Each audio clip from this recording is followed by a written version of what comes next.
Thank you, dear Caroline.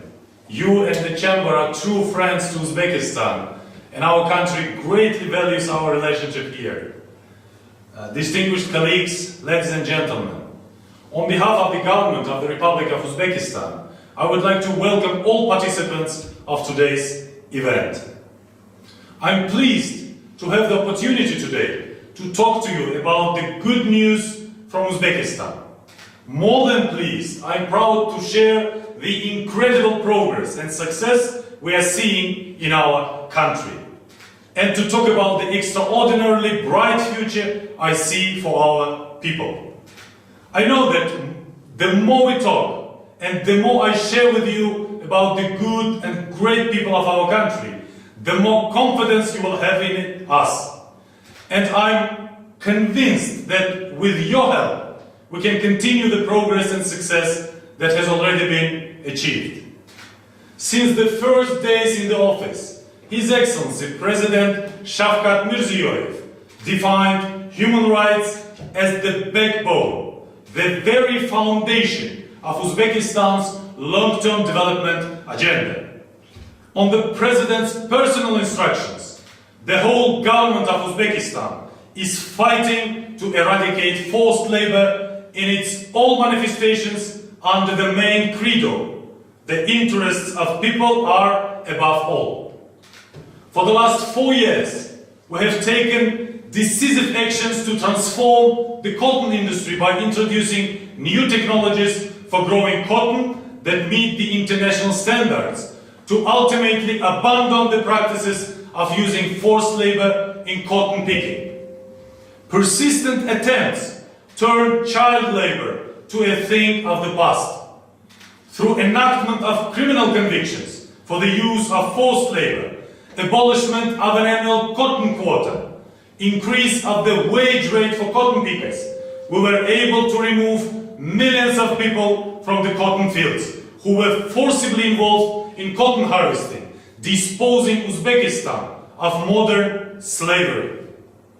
The state labor inspectorates are actively engaging with local civil activists to investigate and prosecute forced labor crimes, particularly those involving the complicity of government officials, to ensure adequate assistance and protection for victims of forced labor.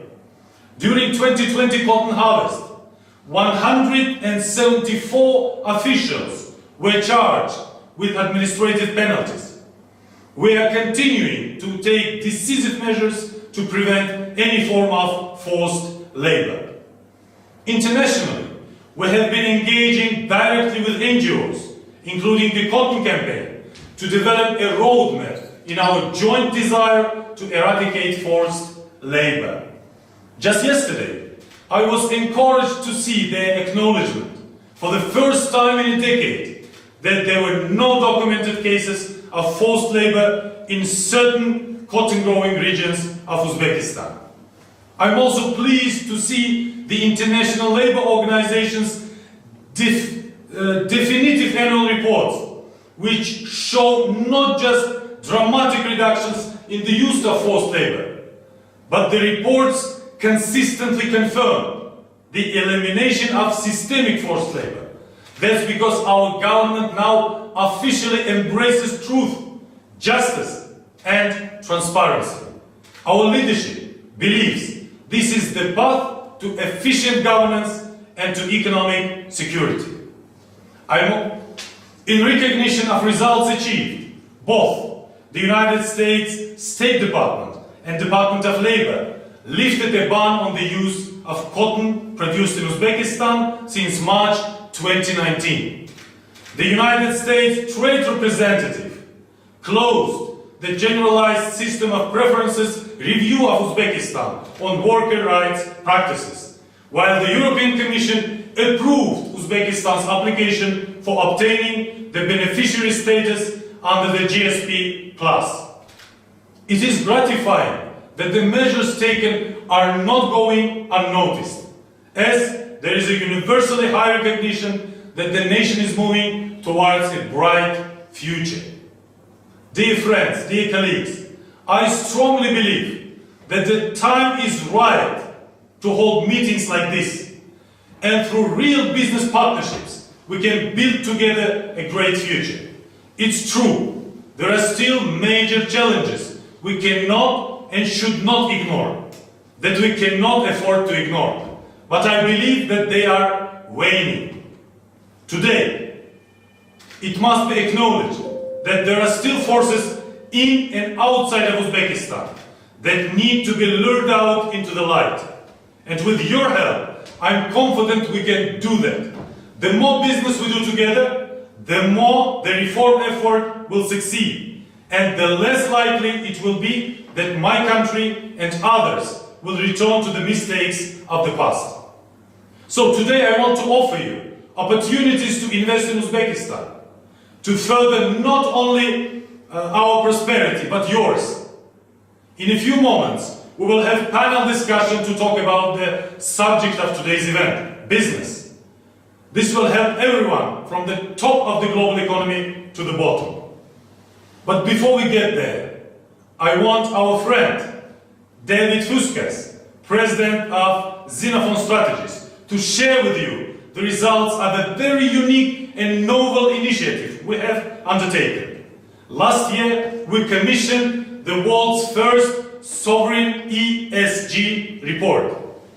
This report is another stake we are planting in the ground to affirm our commitment to real ESG, environmental, social, and governance changes we are making. The report shows positive results, not just on eradication of forced labor, but across our society, from social justice to infrastructure and to judicial reforms. The most important changes highlighted are in the areas of economic and business reforms. The steps we have taken to improve trade relationship are already bearing fruit. If you follow news from Uzbekistan, you know that foreign direct investment has risen dramatically. Billions of dollars of commitments have been made in public and private partnerships. All around Uzbekistan, we see the signs of construction and infrastructure development. We are building roads, bridges, railways. We are moving toward new sources of renewable energy. And we are radically transforming our agricultural sector by integrating mechanization principles. Further to this, we are no longer selling raw cotton. Private textile companies in Uzbekistan are adding value to our export products by turning cultivated cotton fiber into manufactured finished textile products, thus creating new and quality jobs in other areas outside the cotton field. And in this, I make a different pledge.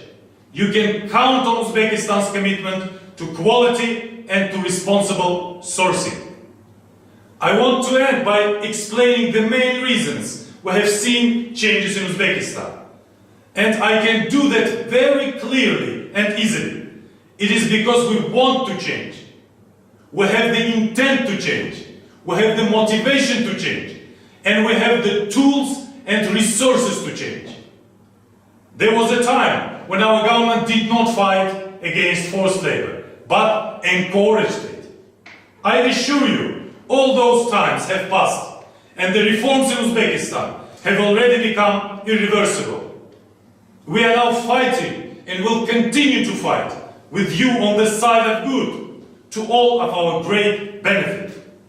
With that, my team and I would be pleased to take a few questions about those issues you care most about. Then, I will be pleased to hear the discussion of current business environment in Uzbekistan with our esteemed panelists.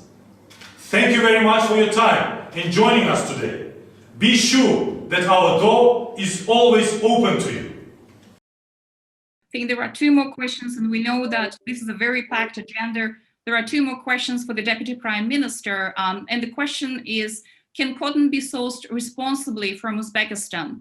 And the other question is, what do you see as the most important changes in economic and trade policy that will improve trade relations? And we thank our participants for asking these two important questions. Once again, the questions are, can cotton be sourced responsibly from Uzbekistan? And question number 2 is, what do you see as the most important changes in economic and trade policy that will improve trade relations? Thank you.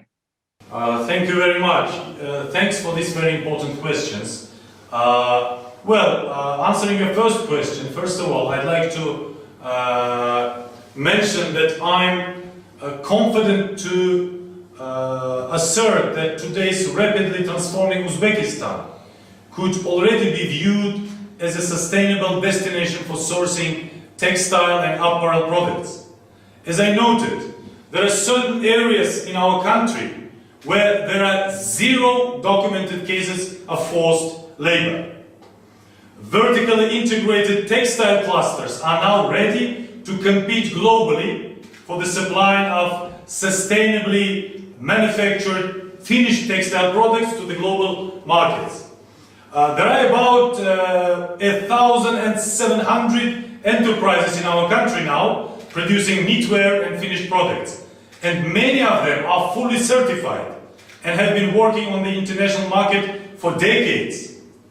And also we are working closely with the international financial institutions, foreign governments, to integrate Better Cotton Initiative, Fair Trade, Alliance for Sustainable Fashion, and a range of other certificates among textile clusters of Uzbekistan to make sure that they comply with that their manufacture is in compliance with the internationally accepted industry standards.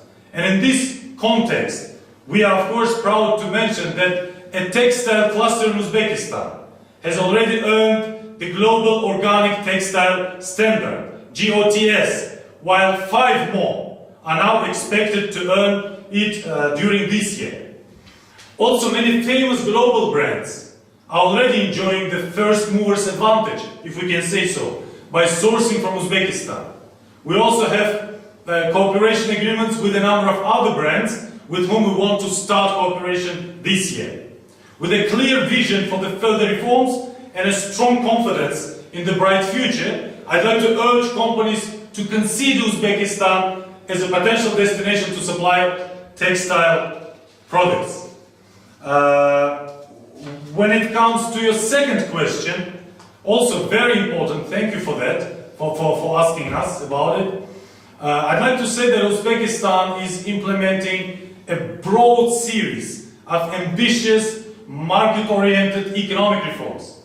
And if to name some of the most important ones, I would then probably mention the following. First, unification of exchange rates and liberalization of the foreign exchange market. This happened in autumn of 2017. Removal of various administrative barriers to cross-border flow of goods and people, and also reduction of customs charges. We were implementing this in 2017-2018, and we are continuing working on that. Next one is the very important point is the reform which is being undertaken in banking and financial sector of Uzbekistan.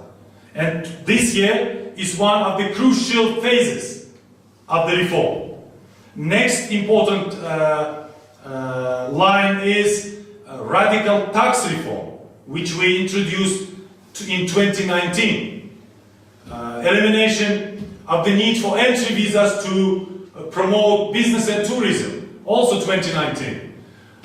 We renewed our commitment to join the WTO. Actually, we announced that in 2017, but last year was a crucial one because we started actual implementation. And we expect it will not take long before we become a member of WTO. Overall, all the reforms in economy, in economic sphere, of course, they aimed at reduction of the role of the government and state in the economy. And only recently, several months ago, President of Uzbekistan announced a wide-scale privatization program which would cover both state-owned banks and state-owned enterprises. in the key industries and sectors of our economy. And finally, what I want to say, last but not least, development of free and competitive markets for agricultural production, including cotton production. Well, I can talk endlessly on this topic, so let me stop here. And thank you one more time for all your questions and your attention.